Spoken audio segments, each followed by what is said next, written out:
Assalamualaikum. Waalaikumsalam. Mari Mas masuk. Iya. Silakan.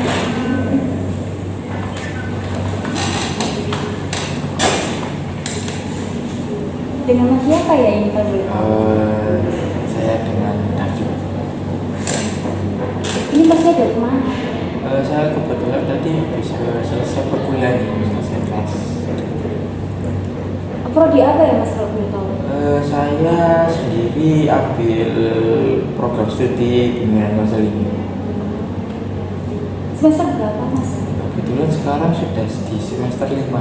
Semester 5. Oh bentar lagi ini ya udah lulus ya? Iya. Skripsi ya? Lalu Masnya datang ke sini ada perlu apa ya Mas ya?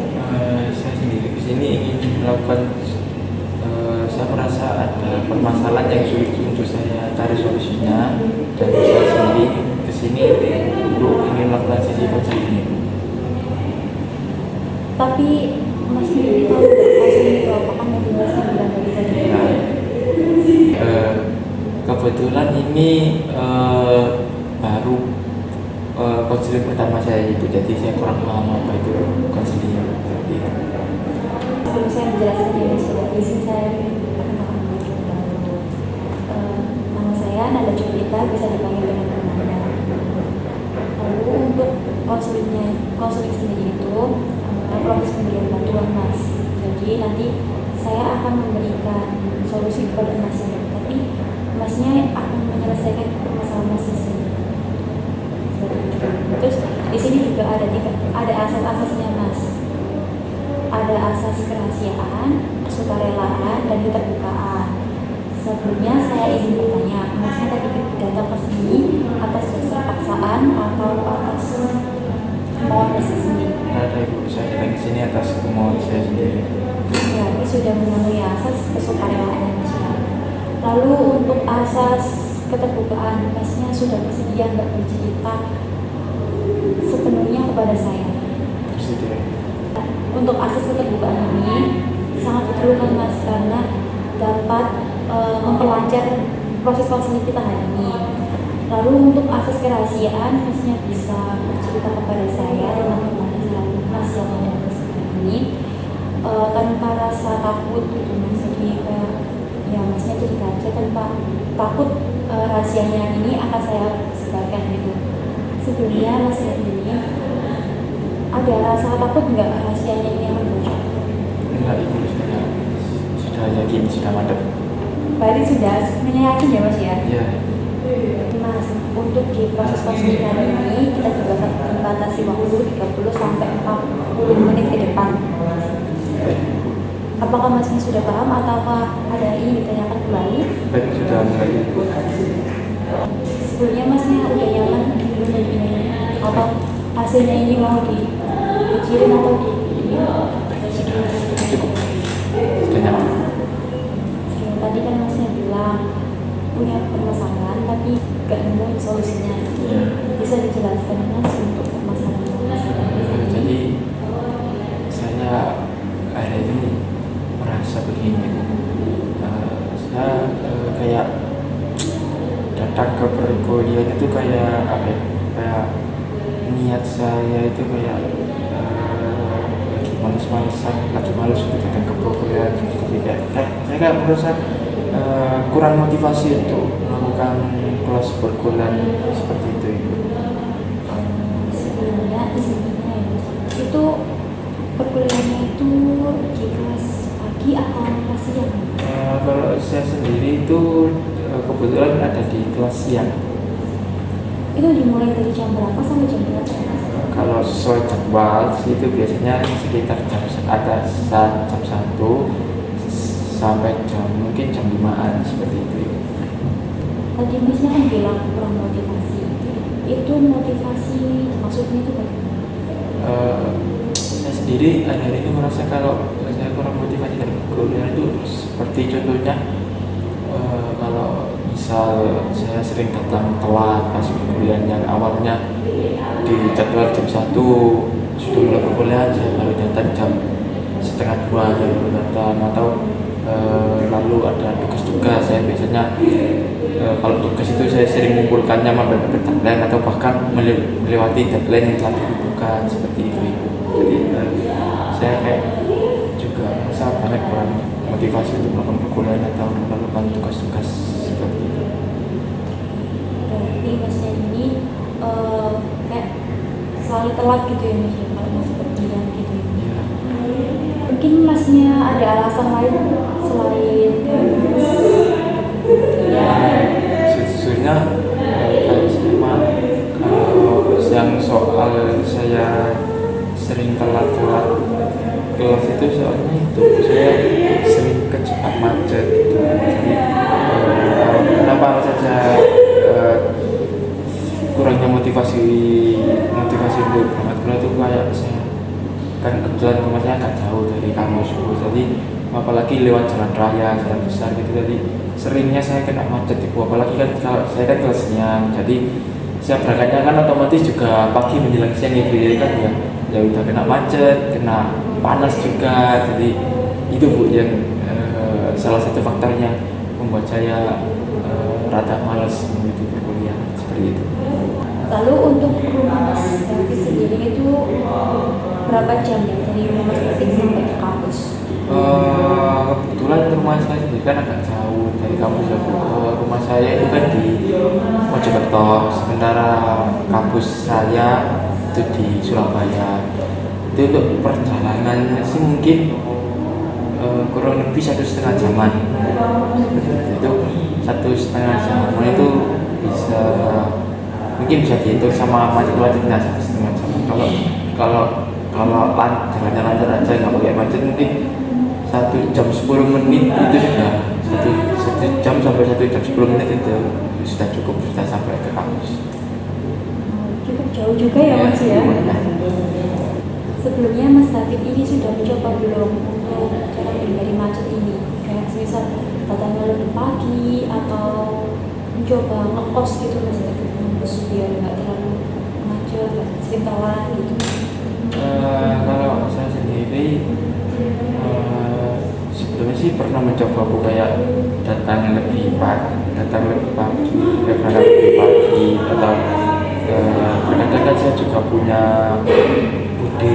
rumah budi di dekat kos itu, jadi terkadang saya nginep di sana. Jadi kalau mau berangkat ke kuliah itu nggak perlu kena macet dulu atau nggak perlu lewat jalan lain dulu gitu. Tapi nggak bisa konsisten seperti itu. Terus orang tuanya mas David ini tahu nggak kalau mas David itu sering telat, terus telat kerja tugas, telat masuk kuliah kayak gitu? Sejauh ini orang tua saya nggak tahu sih Bu, cuma orang tua saya tahu itu cuma bagian luarnya saja. Kalau saya ya kalau setiap siang itu berangkat kuliah atau enggak, saya kan kadang-kadang ngerjain tugasnya di ruang keluarga ya. Jadi orang tua saya tahu kalau saya ngerjain tugas, tapi orang tua saya nggak tahu kalau saya tugasnya mepet deadline atau melewati deadline atau ya seperti itu. Untuk orang tuanya mas David sendiri itu udah tahu belum kayak jadwal kuliah mas David itu selama dari ini hari ini itu jam-jam berapa itu udah tahu apa belum? Sejauh ini sih nggak, sejauh yang orang tua saya tahu sih saya kuliahnya cuma kuliah kelas siang gitu Bu. Untuk kelas-kelasnya orang tua saya nggak tahu. Cuma kuliah masuk siang gitu aja. Kuliah masuk siang pulang sore. Untuk jadwal mas David sendiri itu bagaimana? Jadi bangun tidur sampai kembali keluar kayak Kalau jadwal kerja sehari-hari itu biasanya saya itu bangun di jam sekitar mungkin jam 10 pagi gitu. Saya baru bangun Bu. Lalu mungkin tapi pas habis bangun dari jam 10 itu saya nggak langsung kayak beres-beres atau siap-siap itu nggak. Saya lebih seringnya sih masih males-malesan gitu Ibu, baru nanti di jam 12 baru siap-siap untuk berangkat kuliah. Terus dari siang sampai sore saya melakukan kelas perkuliahan itu. Lalu untuk habis selesai kelas perkuliahan itu juga nggak menentu ibu. Terkadang habis kuliah saya nongkrong dulu, mungkin kalau habis kuliah terus nongkrong mungkin saya pulang-pulang jam-jam 9, jam 10. Kalau habis kuliah saya langsung pulang, itu mungkin nyampe rumah mungkin jam-jam 6 kalau nggak jam 7, seperti itu ibu. Tadi kan Mas David yang bilang kalau pulang kuliah kadang nongkrong gitu ya. Ya, Terus itu kalau boleh tahu nongkrongnya itu ngapain aja Mas? biasanya sih kalau saya habis kuliah nongkrong dulu itu biasanya kadang-kadang mampir ke kos teman saya, atau kalau kayak ya jalan-jalan di area sekitar kampus saya gitu, mau ya nongkrong sendiri gitu. Oke, berarti gitu ya Mas ya. Lalu untuk kalau pulang kuliah terus pulang itu kegiatannya ngapain aja Mas dari rumah? Kalau saya sendiri sih kan tadi kan saya udah bilang tuh, kalau saya habis kuliah langsung pulang mungkin sampai rumah mungkin jam-jam 7 seperti itu. Itu biasanya saya kalau langsung pulang itu udah kecapean banget bu, jadi saya sempatkan istirahat sebentar, rebahan di kamar gitu, rebahan sebentar mungkin. Terus nanti kalau misal ada tugas mungkin di jam-jam 10 atau enggak di jam 11 nanti saya kerjakan tugasnya itu. Di sini Mas David apakah ikut organisasi lainnya orang Taruna atau apa? Kebetulan selain saya mengikuti perkuliahan, saya juga ikut organisasi di dalam kampus itu. Saya ikutnya itu organisasi himpunan mahasiswa. Dalam organisasi itu apakah Mas David itu aktif banget atau ya biasa-biasa aja? Kalau dibilang aktif banget sih ya juga enggak sih bu, tapi kalau dibilang pasti juga enggak. Soalnya kebetulan kan saya kan udah di periode kedua saya di dalam organisasi itu, dan saya menjabat sebagai kepala divisi. Jadi ya mungkin cukup aktif lah, cukup aktif saya di dalam organisasi. Oke, sebelumnya Mas David ini sudah pernah kepikiran belum kayak aku ngekos aja biar nggak telat, biar nggak macet gitu? Nggak pernah sih bu, soalnya kan seperti yang saya bilang tadi, kebetulan saya di Sidoarjo itu punya saudara, jadi kadang-kadang saya nginep di sana. Terus ya tadi ibu mikirnya daripada saya ngekos, ya kan saya juga bisa nginep di rumah saudara saja. Tapi ya untuk kepikiran pernah ngekos atau enggaknya nggak pernah ibu, soalnya ya tadi saya punya saudara di Sidoarjo. Oke, sebelumnya kan Mas David bilang kalau Mas David itu dapat sakit terus kena temannya Mas David. Nah itu seberapa sering, kayak sering banget atau 1 minggu udah kehitung lah? Kalau saya berangkat di awal itu, kalau ditanya berapa kali itu saya juga nggak tahu bu. Cuma soalnya saya kalau berangkat pagi itu nunggu saya ada kegiatan dulu selain sebelum ada kelas itu. Jadi misal saya ada kegiatan hima sebelum kelas itu berarti saya biasanya bangun dan berangkat dari pagi. Jadi nggak bisa dijadwal atau dihitung berapa kalinya, soalnya ya tergantung ada atau enggaknya kegiatan sebelum kelas itu tadi seperti itu. Mungkin diangkat dulu Mas teleponnya. Enggak. Nyaman? Izin bertanya lagi ya Mas ya. Apakah ada alasan lain selain kayak macet, males, yang lainnya itu kayak dari pelajarannya atau dari dosennya gitu? Kalau saya lagi mungkin gara-gara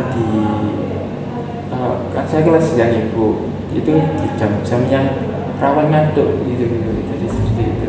Jadi terkadang saya di kelas itu kayak ya rata-rata nggak bersemangat, lesu gitu, ngantuk gitu pas di pertengahan kelas.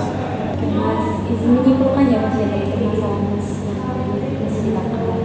Yang pertama Masnya itu males gitu ya Mas. Malesnya itu karena macet, terus ngantuk di jam-jam siang tadi, terus Masnya juga kurang bisa menjadwalkan kegiatan Mas ini.